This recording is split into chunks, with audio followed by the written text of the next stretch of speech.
This video has been brought to you by the Landscape Certified Contractors Association.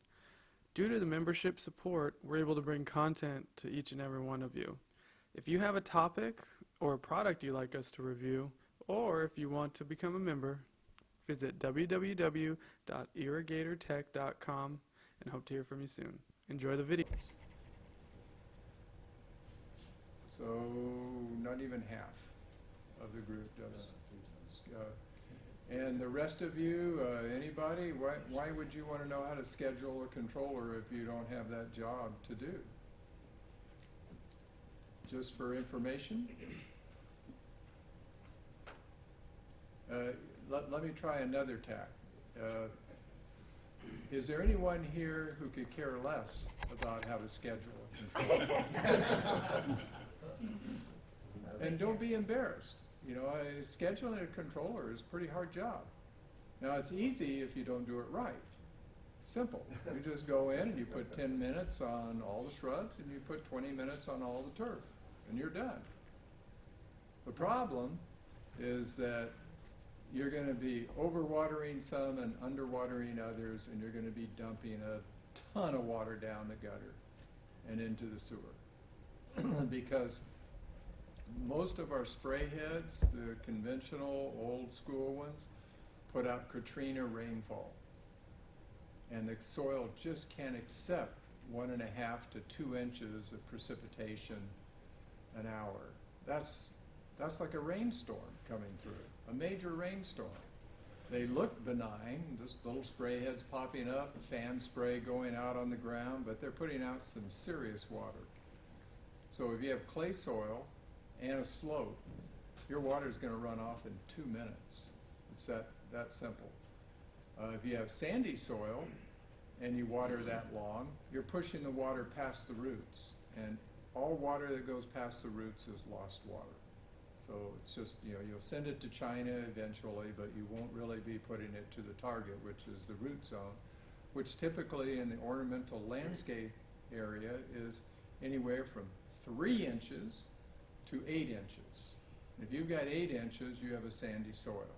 If you have a clay soil or clay loam soil, the roots don't want to go too deep, because if they go deep, they can't get oxygen, and they need oxygen to do their metabolics. Not a lot, but some. If you mow your turf really short, then you're going to have really short roots. Think bonsai plants. If you mow your turf short, it's like a solar panel. You're not going to get any food to that plant, because they can't store food like woody plants can. So I advise everyone who wants to do good water management to grow your grass 3.5 inches. And especially in the winter. There's an old wives' tale in our industry that you cut it shorter in the wintertime. Ask anyone who says that, and they'll say, well, I've been in the business 25 years. Everyone knows that, which isn't a scientific answer. It's a don't ask me, because I don't know, and I'm a man, and you know, we can't admit when we don't know stuff.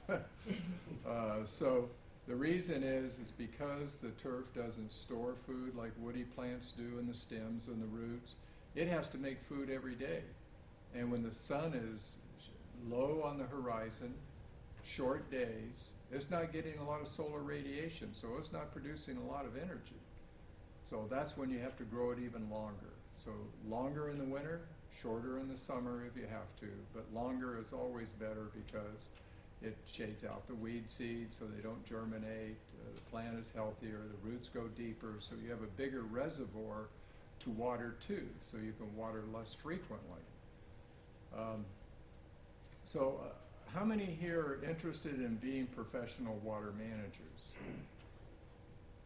So we've got about 6.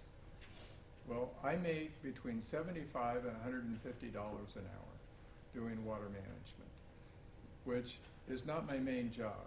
And I only do it because I love it, because I'm outside. I got nobody pushing me to do production rates. I push myself. I'm doing good work. It's good for the planet, good for the environment, good for my clients. And I think I get paid pretty well at $75 to $150 an hour, depending on what I do. If I'm running a high-end system like an Oasis AIM system, well, I'm going to charge top dollar. And the client loves it because he's invested $600,000 in this system. And when it goes down, you cannot call the plumber to fix it. It's really high-tech stuff. And the things that you have to do on it are not, you know, schedule 1, schedule 2, start times, stop times. This is where you have communications, VPNs, very sophisticated, really IT guy kind of stuff. If I'm doing work in the field like mapping, and mapping right now is a huge need. Anyone that wants to make a great living in this industry, I highly advise you to get all the certifications, learn everything about irrigation that you can, because you can't be a good water manager if you don't know the equipment and if you don't know how water, soil, and plants interact. That's all really critical stuff. Doing water management is really way above our industry's skill set. And I'll just be brutally honest with you. I rarely, in 40 years being in this business, run into anyone who really knows how to manage water. I hear a lot bragging about it because we're men, right? Sorry that you have to listen to me go on about men. These guys all know what I'm talking about. It's about testosterone. If a man says he doesn't know something, he loses testosterone physically, biologically. It goes away, and he feels wimped out. If he's the guy that knows everything, he's manly. On the football team, it's the guy that knocks the other guy down that gets that shot of testosterone. That's why they're so aggressive. You've got to be aggressive. But the reality is you don't need testosterone to be a good water manager. You need information. You need to be smart. You don't even need to be a man. You can be a woman and be a great water manager. My advice is to make the most money in this industry, and I know why you're all in it. It's because it's an industry where you're not in a cubicle. You're out, you're in the field, you're interacting with people, you're interacting with clients, you're dealing with workers, you're doing a lot of really fun stuff. It's almost like you're not working. Plus you're using your body. And I want to emphasize that when you start out, you have this much muscle mass, around 18, 19, 20 years old. But when you get my age, you've got about that much. So this is kind of the projections, like a pyramid. And if you use your body and you work in the field, it's more like this instead of like this. That's why even though Richard gives me, you know, teasing all the time, gets his testosterone up actually, is because I'm not phased, because at 70 years old, I ride BMX bikes. I try to beat up my younger male friends. I have not been so successful lately because it's a funny thing, they have more muscle mass than I do, so they end up winning. So on scheduling, you got to think about what your objective is. And the two gentlemen, Joe and the other gentleman before me, they talked about plant health, and that's really the goal. And we all should be thinking about the watering is really improving the plant health, keeping those assets up. The client, the one who feeds us all, they're thinking about property value, corporate image. If they're homeowners, it's about property value because that's their biggest investment in their lives. For any business, it's about attracting people and appealing to them to come in and spend their money at that business.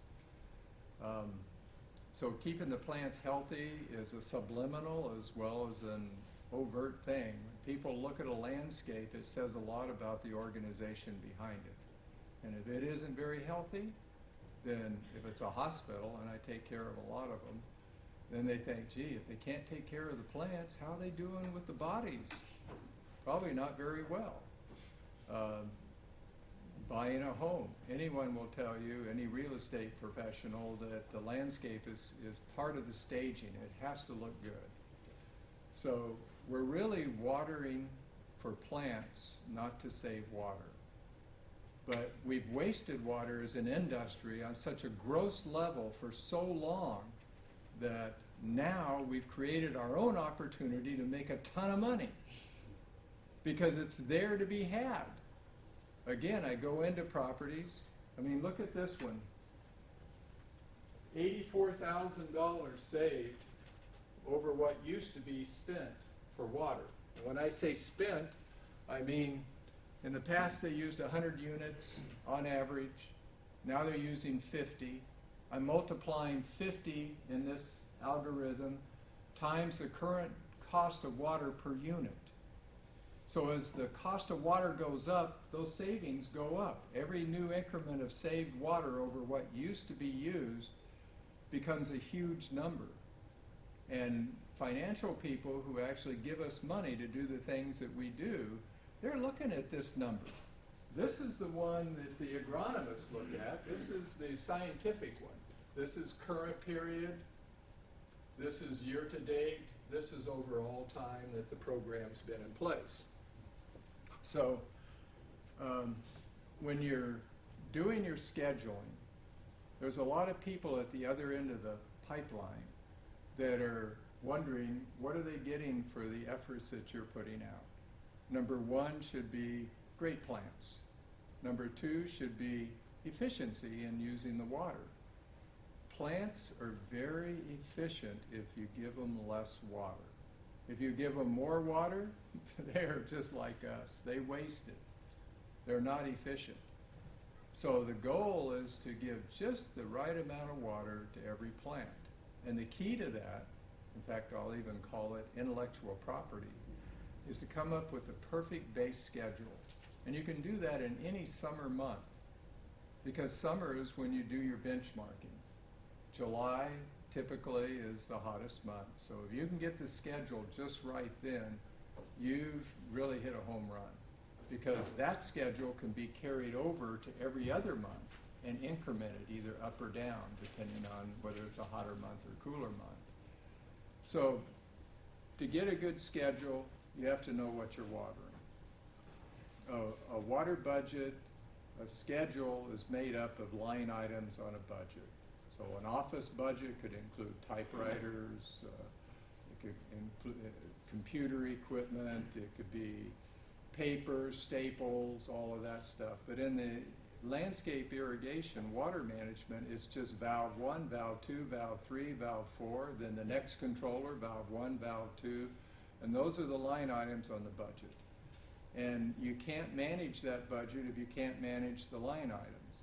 So to manage the line items, you need to have the data on each one of the valves. And it's not real complicated data. This is pretty simple stuff. So we go in here to valve characteristics. This is the data that you collect.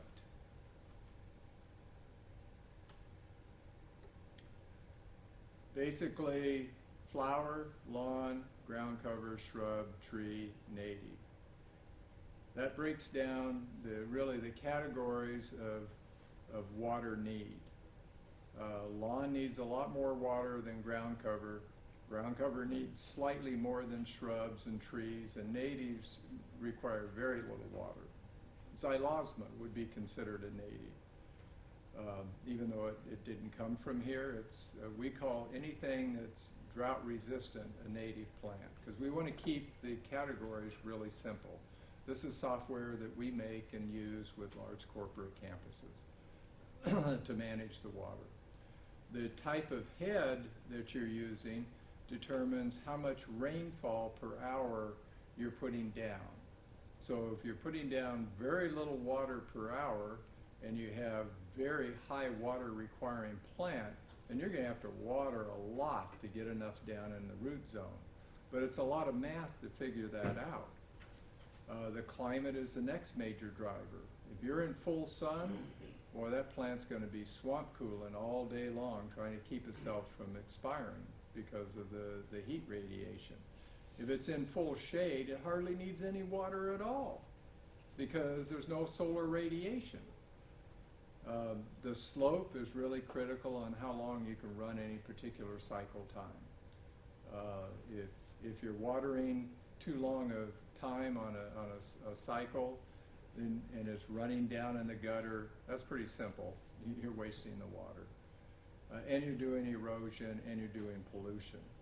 So the soil type is really critical. If you're not sure when you're checking the soil, always opt for the tighter, more dense soil, because it's better to err on the side of too short a run times than it is too long a run times. And it has a cumulative effect.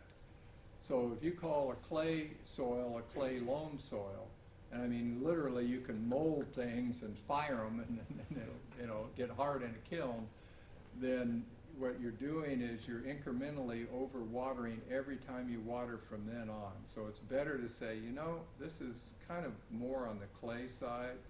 Then you'll have to have more start times is really what's going on, and more soak time. So once you've collected this data,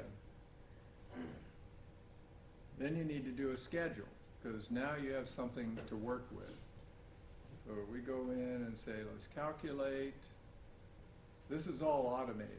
Doing it in your head is impossible, unless you're a savant and you can do this stuff and you can get a date in the past and be able to say exactly what day of the week that date was. I can't do it, and I'm using my cell phone as our internet connection, so this is a little bit slower than a fast. Okay, so here we've got November, and there's no data in November. So because we've already inputted all the valve characteristics, we have all this data in here. The water manager, I was hoping he'd be here today. They probably took him out of class and sent him out to a job because he's one of the best water managers on the planet. He's done all the fine-tuning. We call this feedback. My software, anyone's software, there's other software packages for doing scheduling. Any of those packages are going to miss the bullseye, but they get you on the target. And then at the end of the day, you got to go out there and get your hands dirty, and you got to stick a probe in the ground. You got to check the plant material, but mainly stick a probe in the ground. Just in the beginning, it's an iterative process. You go through, you'll find most of the stations are well watered using a calculated scheduling program. But you'll find some that are underwatered and some that are overwatered, because you can't parse out all of these characteristics exactly. If you say it's partial sun, partial shade, well, is it more shade or more sun? Don't worry about it. The goal is to get a good schedule started, go out, check it, and go, oh my God, there must be more shade here. I got to cut back the water 15%. And then you check it one more time. You don't have to check the ones that are just right, because you've got a baseline on them. And this schedule becomes very valuable intellectual property of yours or your company's, depending on whether you work for yourself or work for somebody else. So the way our software works is you go in and you put in the month before. We'll assume this is a new job. And you just copy the logic in. Once the logic is copied in, again, slow cell phone. There. So it took, this guy's name is Chris, his schedule for October, and put it in here. So I see I've got a lot of overwatered. I have some that are showing underwater. That's because this client said, kill it. We want good optics. And so we'll let this stuff go. It's not important. We'll replant when we have plenty of rainfall. But these other stations, I want you to keep irrigating them. So all we do is so simple when you actually have data and you have good math going on. You just go in, and I always start by taking off a start time.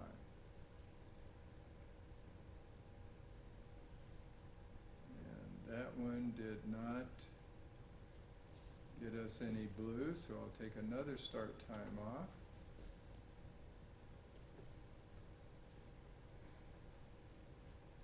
It's calculating. using all the programs because they're stuck with 2 days, crazy mandate by government, 2 days. So now we're starting to get green. It really, if you're not explaining it and you're just doing it, it goes very fast. So we have some that are on program 4 that need to also have a start time taken off. Now we've pretty much got all the overwater to turn green, meaning they're watered just right. And then we save that program. If there were more controllers, you would just go to the next controller, it would save the one before.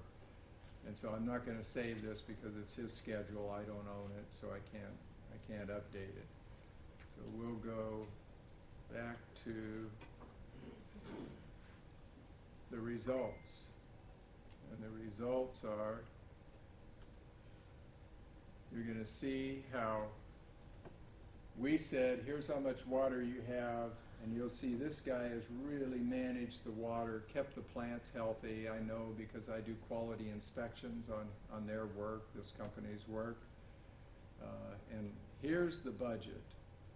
So in April they had 368 HCFs allocated based on a scientific budget right out of academia. It's really a pretty good model. But they only used 125. So they banked water in the spring, and they've continued to water under. And this same guy, when he worked at another company, they did eBay, that company, and I monitored their work there. And this guy had the soil moisture down to 20% to almost zero, depending on the plant material. He proved to me that Raphiolepis, Photinia, all the standard characters we deal with, can really live on very low water. But while he was doing it, in the last summer that he was there was a heat wave coming. So he just went out, he had an Oasis system, so he was able to go out and update, add another day of water, maybe more time. I don't know what his strategy was, but the plants didn't expire, they didn't stress out, because he was actively managing it. So what's the problem there? The problem is that clients do not perceive the value of good water management. They think all we do is go out and do percent changes on the controllers. They don't even know that. That's what most landscapers do. They just do a global percent change. But every valve is different. And if you got it wrong to begin with, and then you do percent changes globally on the controller, I mean, that takes just a few seconds to do, you're really not doing a service to the plants or the water conservation. This is the way to do it. And educating the client on the need for professional water management is what any scheduler should be trying to do. Educate the client. Some clients are hard to deal with, and they're not going to listen to reason. Some of your fellow workers or even your bosses or the owners of the company are not going to be open to doing things professionally. That's just the way any industry is. But you'll have some that do, and you want to work really hard for those guys because they're smart, they get it, they may not understand it, but they understand the basics of, hey boss, this is really complex stuff, and I've got to spend extra time. I would like you to pay me a little more money. Even if they don't pay you the money, the key is to get documented savings, learn these skill sets, so that you, for your own self, can take it to the next job or the next client and say, look what I've done. Because anyone hiring these days, they're not saying, what's your education? They're saying, what have you done? What impacts have you had? So measuring what you do is really critical in this industry. And I highly recommend you every one of you, to become the best water managers you can be, because water is going up at 200% the rate of energy increases. This is such a growth market. There's no better place in the landscape industry to be than in professional water management right now. I wish I were not 70 years old. I wish I was young, like some of the faces I see in here, because I would just be a bull in a china shop, man. I would be going for the gusto. I still am, but I just don't think I've got the longevity to make any more of an impact than I already have. So I could go into more detail. There's really a lot of stuff in here. If you get a hold of Richard or Marcy and have them set up a webinar, they'll group a webinar with maybe 5 or 6 of you, and I'll take you through this whole program, show you how it works. You can get the service. They're our distributor. You can get the service through them, sell it to your clients, do whatever you need to do to get water management out there in our industry, because we just aren't doing a good job of it right now. I'm open to any questions if we have time. Yeah, we have time. Go ahead. Okay, any questions? With ET-based technology right now and water allocation, let's say 2 times a week, how does the technology integrate with restrictions when they're saying 2 times a week with such restrictive water applications, like 2 times a week, 15, this ridiculous stuff, 2 times a week, 15 minutes per rotor with no common sense or logic, understanding the precipitation rate of each type of rotor. How do you combine the ET-based programming into mandates, government foolishness? Well, my software can deal with it, thankfully, because it's all math, right? And then if you go from 7 days to 2 days, the math problem becomes much more critical. So the software handles that, because all you're trying to do is turn that box green. Now you have 2 days to do it. You've got to be pretty creative with your logic on the schedule, just like this guy Chris did with this hospital. The city of Mountain View watches like a hawk. It's a terrible mandate that they set 2 days a week, but it's keep it simple, stupid, all over with government.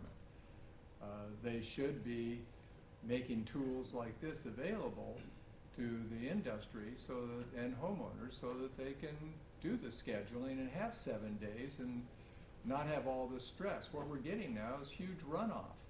That's what's happening at night. Go drive in any industrial area and you'll see gullies running down the gutters. Is this your proprietary software, or is it internet-based software? Or is it like it's cloud-based. It's my proprietary stuff, or my firms. There's other partners, technology people involved, but it's our software. We're a master distributor. Actually, our only other distributors are here in the room, because I wanted somebody that knew the industry to work with. So on restrictions, yes, we do have an actual module in the suite for when real restrictions on how much water you can have, which has happened plenty in the past. So if we go into schedule, if all of a sudden you've been using 100 units and the water agency or the government says you can only use 50 units now, you have to make decisions about cutting back. But cutting back is again, back to the plant material, what's important. So the first thing you do is you say, I'm going to set my priorities. So you go into the valve data and you say, okay, this particular one is high value, either because it's specimen plants that would take 20 years to replace, or it's in front of the marketing.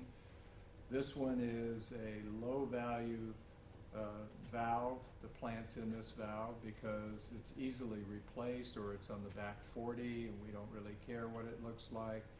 And then you'll have a lot that are considered medium value because they're nice plants, but they're not in the most focal area. Once you set that stuff, then you go in here, and this is all global setting, and you say, okay, I want my high value plants to get the full water as allocated on the budget that I showed you earlier. But on my medium value, I'm going to cut 30%, and I'm going to cut 70% on my low value. And then it changes all the math for each one of the valves that have been set for high, medium, and low value. So you don't really have to think about it. You just have to change the minutes until you get to a green box next to it saying your water just right. Now, with the low value plants, you're going to be really stressing them out, but you've got the client already bought in on, you know, this, I'm okay if these plants die, but I'm not okay if these high value ones do, so don't cut the water. But what I see now as I go into new jobs like the one that we did in Upland, they had cut it back. I mean, we were all out there. Were you with us, Marcy? I think so. Uh-huh.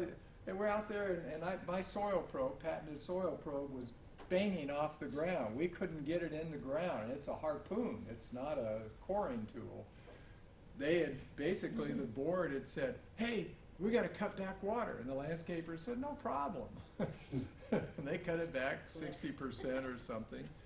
So we went in and we met with the board and we told them, hey, you guys quit trying to save water. You've got tens of thousands of dollars of trees out there that are like batteries getting ready to go dead. You've got to spend some money, pay some penalties, and get some water on before the rain starts. So if we just get them early in the year, the water has to be hydrated to accept more water. Otherwise, it just runs off. So the board, we were all there. They were smart, old people, like myself. And they said, well, we're just glad somebody actually told us this, because we really didn't know what the problem was.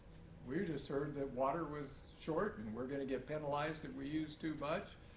And no one said, well, here's your penalty and here's your asset value, which is more important. And then you add on top of the plant asset value, and I can't jump that high, what your property value is worth. And they totally got it. And did they seem stressed at all? It was like, oh, good. Somebody told us that we need to spend a lot of money on water to save the bigger, the greater good, and that's our landscape assets. And this was like Euclid management, so there are thousands and thousands of properties. We've known them for a long time.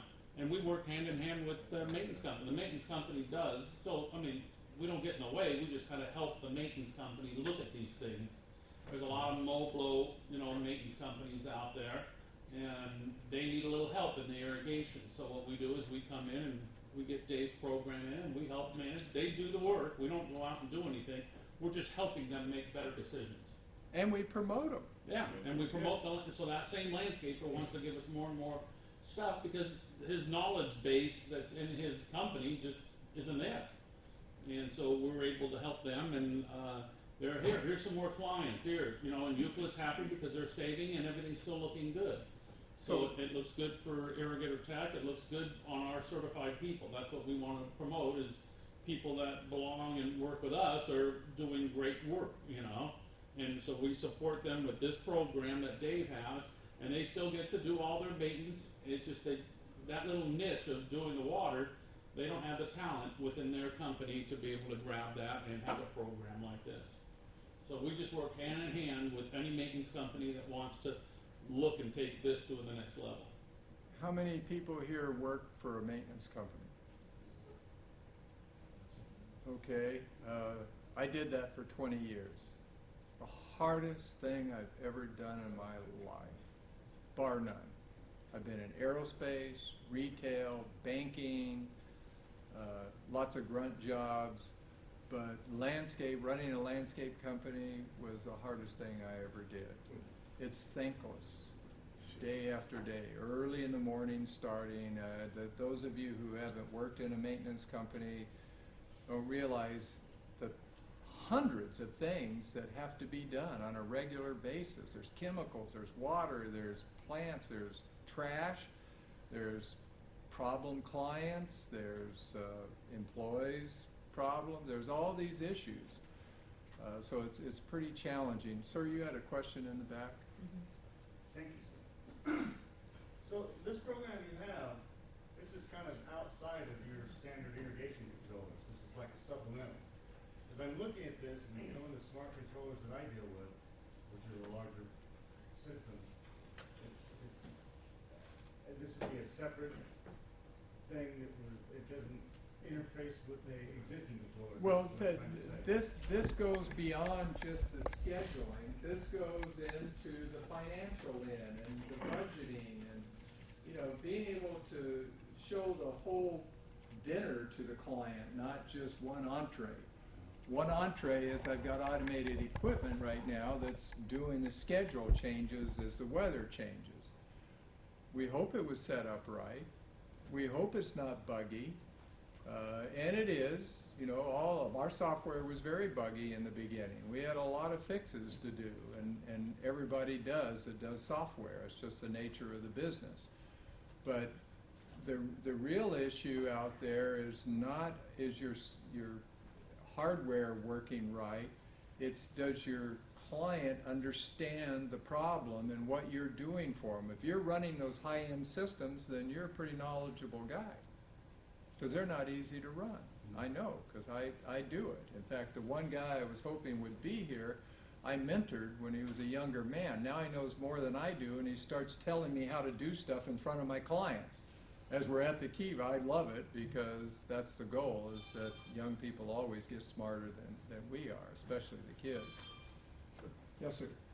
Dave, your target area normally is a larger commercial, not a residential where they got less than 1,500 square feet that they got to worry about, or somebody's only got 600 square feet, and they don't even understand computers or understand time clocks. They got to call the irrigation tech to come over and do it because they're so naive, because they don't want to get savvy on the Geeks program and even know how to open a computer or a laptop up. It's on a fixed income that's less than $800 a month, and they're wanting to have somebody come over and program it because they don't dare want to try to play with something. They say, oh my God, I don't want to mess up my system, and then I have to get hit with a $500 fine from the irrigation server. There's a lot of people who are scared like that around here locally. And you know who can solve that problem for them? Yeah, I got no problem doing it. No, There's a lot of other people in this room and throughout the area, but the thing of it is, you still got a lot of people, their bottom line is they can only afford so much money, and they're scared to death that they don't want to get hit with a fine.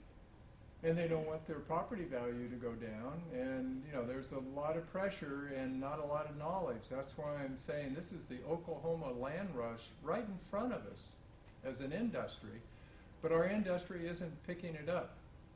They just aren't. And so I'm wondering if there aren't a bunch of young people out there who have phone apps and they're so smarter than I am, they can right take. Now you got Sierra College, you also have ARC College. They are having hard-pressed times to recruit young people into our industry. More and more schools are eliminating even the basic of horticulture, irrigation, and construction business again in the community college level. You're not getting enough people in the high school level even interested in our field because they're getting so discouraged of what can they do when they get out of school. What industry can they go into? They are not having enough classes available for them to even get interested in our field. You look at the average age of person right in this room right here. How many young people do we have right now that's under 30 years old? Yeah. 30, Dave's raising their hand, Dave. I'm saying Literally or physically. Really, Yeah. it's sad. Yeah, and you're right, and we have ourselves to blame for it. Now, I'm going to say something just because I can't brag a lot because my wife and everyone else in my life would tell you I have a lot of weaknesses. But one thing that I did right when I was in the landscape maintenance business is I paid my people really well. I had full health benefits for every employee, paid for by the company, good health plans. I had 3 weeks paid vacation. I had all the holidays that my high-end clients like Hewlett-Packard had. I was paying really well, and I was doing it, and I had the smartest team on the planet, and we had training every Tuesday. Training is the key to this industry. But these guys are the only people I know that are doing training, real training, on a weekly. I see them driving all over. I go join them all over the country. And you know what? We need about 1,000 more of them. Or we need to automate what they do to get it out to more people, because our industry is the sweet spot. I told you all the industries I've been in. I've been in factories, shops. I've been a die cast guy, a drill press, a punch press guy. I flipped hamburger. I've done everything you can imagine. I was in aerospace. I helped build the Apollo and the Saturn V. Nothing has been more fun for me than being in this industry. I love this industry. I love the work. I love the people. It's hard to describe to somebody who has never been out there in the sun. Oh, by the way, I say this to every class. We got a lot of older people here, but I'm going to say it anyway. The biggest risk you all have in this business is sunlight. Everyone should protect themselves from the sun because, and I know this, I wear a broad brim hat at all times when I'm in the sun. I always wear a long sleeve shirt. I don't care how much I sweat. And I have the sun shirts, the ones with a real fine weave so the sunlight can't get in between the threads. But this industry is just the best industry on the planet. It isn't very kind, unfortunately. And it's an evolutionary thing. The clients don't understand us or our business, the complexities of it, so they think we're all a bunch of just, mower pushers, and we don't know anything else. But I would challenge any of those MBAs to go out and do a crew job for a day. Keep the machines running, get to the jobs, all the stuff. And most of us here know what I'm talking about. It's a lot of things to keep, because if you don't get back on time and you don't get all those lawns mowed, you're in deep pucky, because you can't do it tomorrow because you got another set of sites that you got to visit. So what's the key? Yeah. It's interesting what you guys are stating, because when it comes to residential, this is a service. It's not a product, right? This is a service. A service Yes. is when software is a software service. is a service. A product, a client will tell you that they need a new controller. You go out there, you can sell them any controller. Home Depot's cheap sucker or the smart controller. You can sell them a product, but unless you sell them the service. See, and the service is your knowledge. That's your service. And that's what the clients, they think that's what comes free. Their value. And yeah, exactly. They think it comes free, and you have to put a value on your service. You have to put a value on your knowledge. And that's how, and the only way you do that is by informing the client on what they're going to save and what they're going to benefit by. That's the key. But don't tell them what they're going to save. Tell them they can have it for free. Because there's only one way to conquer Goliath, and that's the indirect approach. And I recommend a book called Strategy by Hart, H-A-R-T. It will change everyone's life in here if you read it. And I have other books I'd love to peddle, but this is the one book I highly recommend. And the indirect approach is what this book is about. And the best indirect football is like that. Head-on, blood and guts is not the way. It's the indirect, the tricky way. And that's to say, I want to do your water management for free. You won't pay me a dime. You'll only give me 50% of the savings that I get. And I've got that contract, and I've had it for years, ready to give to our industry, but I cannot get our industry to show interest in making a lot of money if they have to use their brains. Yes, sir. Yes, we had that job that was down where he's the largest developer in Corona, and he says he's paying thousands and thousands. He owns all sorts. He develops properties all over the place. And he goes, if you could just, I'll give you the whole savings, just not let my bill go up any higher. I mean, it's tens of thousands of dollars that he could save. We were squishing, walking on the grass. I mean, in Corona Water District's all, they're very expensive. And he has some very large properties, and he's go ahead. So we put it in ET Water with Mark Petticone. We put in one of his units, showed him the difference there, and I said, you got to go with this management program. And I said, we'll put it in and just give us the same. I mean, he's willing. And I go, you know what? You can get on a $2 a month program. Oh, no, I'll just give you the savings. And I go, you sure? Are you sure? You know how much we're going to save you? I can show you. And he's all, no, just go ahead. If you save 10 grand, you can keep the 10 grand. I like that guy. I was all, what the heck? I'm all, it's only $2 a month per station. This is not going to cost you that much, you know. And it's got this whole package and everything. No, I'll just go on the savings. But it is amazing, and so there's opportunities out there when people say, "Hey, you get it." I was just where were we at? Jeremy McGrath's house. You know, motorcycle rider. We were just at his house. He had a broken valve, and he said it ran for 2 months, and it cost him $24,000 on his water bill. I said, "Oh my gosh!" He pays his gardener for his house. It's $30,000 a month, and he didn't even catch it.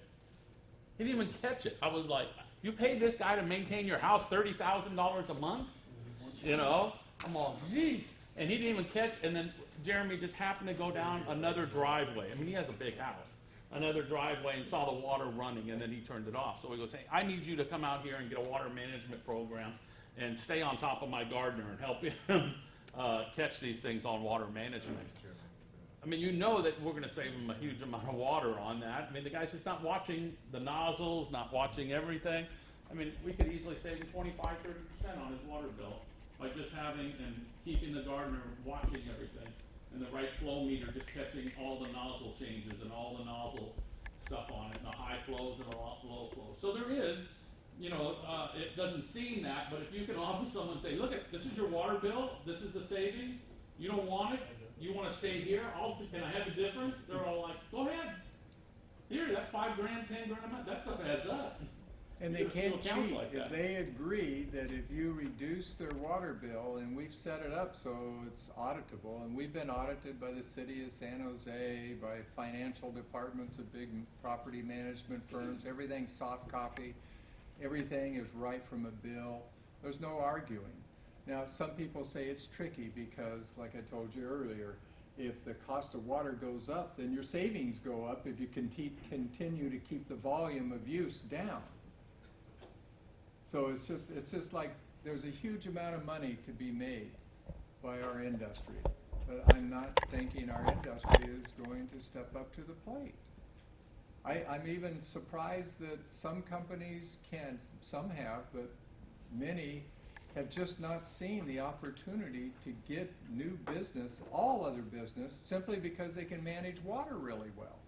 Clients are saying that. I represent, I put out bids, RFPs for huge portfolios, and the clients are not interested in the money.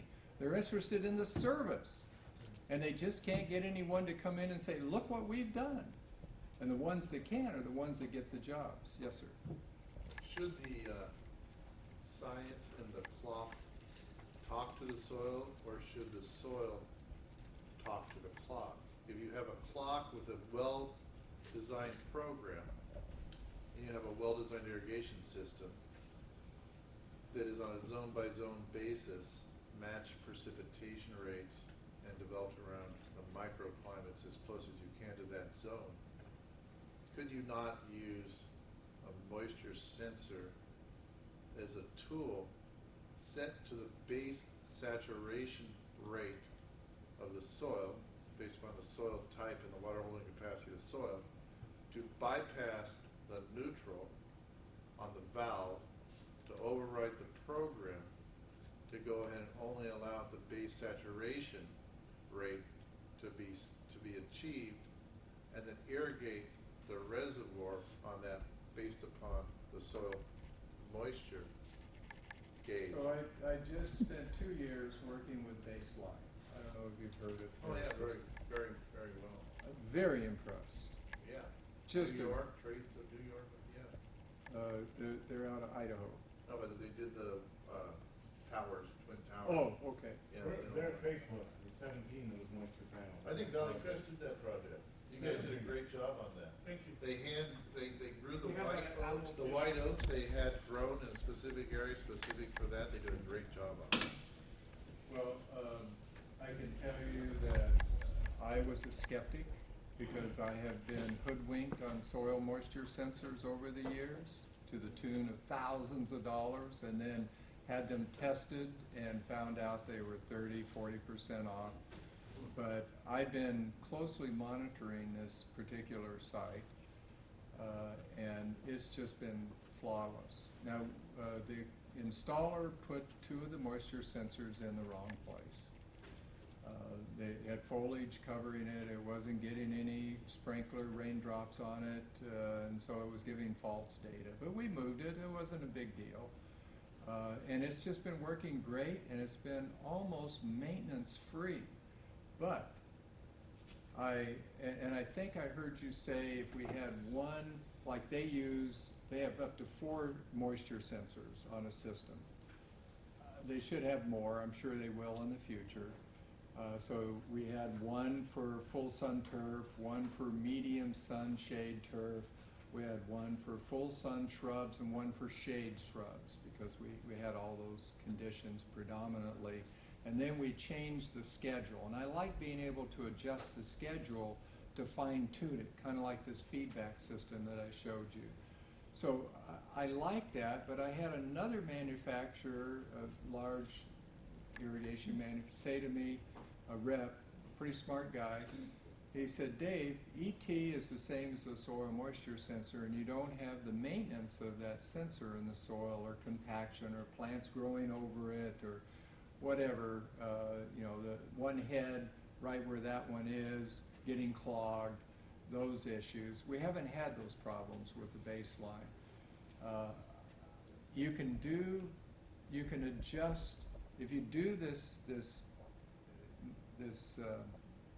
valve by valve setup, and that's what the industry, the clients have to understand. They can't have it for free. They just can't have it for free. We are not going to work for less than plumbers managing more water than they manage. It just doesn't make any sense. Water management and irrigation is way harder than plumbing management, because plumbing is basically going in and fixing equipment, putting good equipment in, and then you're done. But in water management, it takes a lot of hands-on, and several have mentioned that. So soil moisture versus ET data, I'm really not hung up on that. What I'm hung up on is getting this information about what we're watering down first, so that we give, like even with the baseline, I use this software to do all the schedules. And then I incremented on baseline from that point on based on the feedback I got from my soil probing in the field, which didn't take very much time. You really look at the hours that you spend doing that feedback, it's really minimal compared to not doing it. Not doing it, you avoid the time, but you don't get the savings. You've got to do that feedback loop. So I wonder, are you with EC or Valley Crest? And do you guys do dollar management? Do you show clients how much you're saving them? Yep. Do you do it routinely? Every property we take over, we do a complete irrigation analysis and we do a report on what we can save. And then once you start saving money, do you give them feedback on a monthly basis how much you're saving them? On a monthly basis, more of a yearly basis. We put it in a proposal for the upcoming budget for the year and show them what we saved for the year. And you guys are probably one of the best business managed companies that I've dealt with. I've worked with your company over the decades when you were ECI, and I used to compete with you before that. You run as a serious corporation. You're not a fly-by-night company. But wouldn't it make sense for you guys to be selling water savings contracts if you knew in advance how much you were going to save? That's why I want to talk to the activists. I mean, it's just, I've been trying to sell that to your competitors, and I just can't even get started with this industry. Well, you do have a couple of real biggies up here that you work with and say. Well, yeah, but they haven't ventured their toes into the water of saying, see, you can see how much they've wasted before you make the proposition. And, you know, the art of the deal is really what we're in the business of. It just happens to be landscape. Didn't Bert say that at one time? Yeah. So, yes, sir. We had a class 2 years ago over here at River Cats, and the groundskeeper over there showed us